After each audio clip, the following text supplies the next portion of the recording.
রাত্রি 10টার সময় গোয়াল ঘরে গরু তুলতে গেলো খাওয়া দাওয়া সেরে, কিন্তু গরুগুলো একটাও গোয়াল ঘরে ঢুকতে চাইছে না।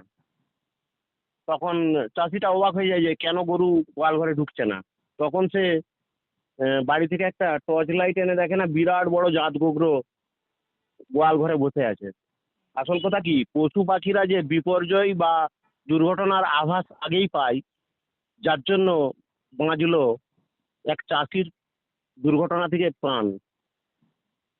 ঘটনাটি ঘাটাল থানার গোবিন্দপুর গ্রামে এক চাষি ফ্যামিলিতে। কটা নাগাদ ঘটেছিল? রাত্রি 10:30 নাগাদ ঘটে। ওই দুর্ঘটনা যখন সে খাওয়া দাওয়া সেরে গরুগুলিকে গোয়াল ঘরে তুলতে যাচ্ছে, গরু কেউ একটাও গোয়াল ঘরে প্রবেশ করছে না। তখনই বুঝতে সে লাইট নিয়ে এসে দেখে না বিরাট গোগরো গোয়াল ঘরে কোনা তুলে দাঁড়িয়ে আছে। আপনারা কি জানেন, পশু পাখিরা বিপর্যয় এবং দুর্ঘটনার আভাসের ইঙ্গিত অনেক আগেই পেয়ে যায়, আর সেই জন্যই কিছু পশু বাঁচিয়ে দিল এক গৃহকর্তার জীবন। নমস্কার, আমি Malay Ghosh, wild life rescuer. পশু পাখিরা সবসময় কোনো বিপর্যয় এবং দুর্ঘটনার আভাস আগে থেকেই বুঝতে পারে, আর সেই বুঝতে পারার জন্যই কিছু গরু বাঁচিয়ে দিল গৃহকর্তার প্রাণ। ঘটনাটি ঘাটাল থানার গোবিন্দপুর গ্রামে। ওই গ্রামে এক গৃহকর্তা প্রত্যেক দিনের ন্যায় রাতের খাবার সারার পর গরুগুলি গোয়াল ঘরে তুলতে গেছিল, আর সেই সময় কোনো গরুই গোয়াল ঘরে ঢুকতে চাইছে না।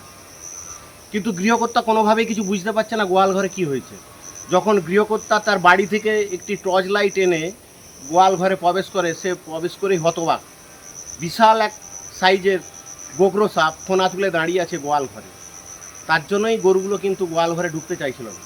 তাহলে ভাবুন, সবসময় পশু পাখিরা দুর্ঘটনার আভাসের ইঙ্গিত অনেক আগেই পেয়ে যায়, তাই ওই পশুগুলি বাঁচিয়ে দিল গৃহকর্তার ভয়ঙ্কর বিপদ। আমরা ফোন পাওয়া মাত্রই বাড়িতে গিয়ে ওই বিশালাকার গোগরো সাপটি উদ্ধার করলাম। দেখতে থাকুন সেই দুর্ধর্ষ রোমহর্ষক ভিডিও, যা দেখলে অবাক হবেন আপনিও। সাপ কখনো নাগ নাগিনী হয়? সাপ সাপই হয়। সাপ না হয় ঠাকুরের, না হয় কারো। আমার কাছে বলবে না।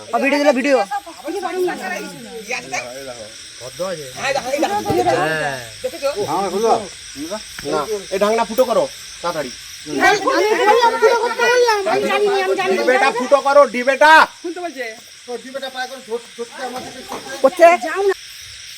আমি সাপ ধরে নিয়েছি তো।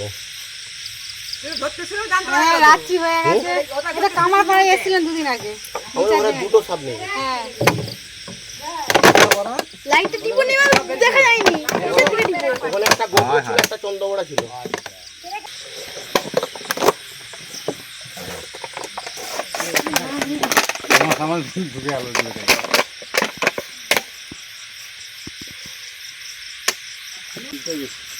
এটা হচ্ছে গোখরো।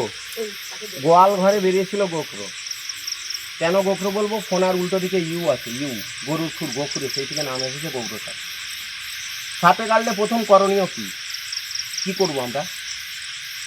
সাপে কাটলে প্রথম করণীয় ওই ক্ষতস্থানের এগিয়ে বাঁধন না দিয়ে, ওই ক্ষতস্থান নাড়াচাড়া না করে, ওই ক্ষতস্থান ব্লেড দিয়ে চিরে রক্ত না বার করে, ওঝা বা গুনিনের খপ্পরে না পড়ে যেতে হবে বীরসিং হসপিটাল। আমি সংহিতা শিরোমণি। ঘাটাল মহকুমার সমস্ত খবর সঙ্গে সঙ্গে পেতে স্থানীয় সংবাদের ইউটিউব চ্যানেলটি সাবস্ক্রাইব করুন এবং তার সঙ্গে ফেসবুক পেজটিও লাইক করুন।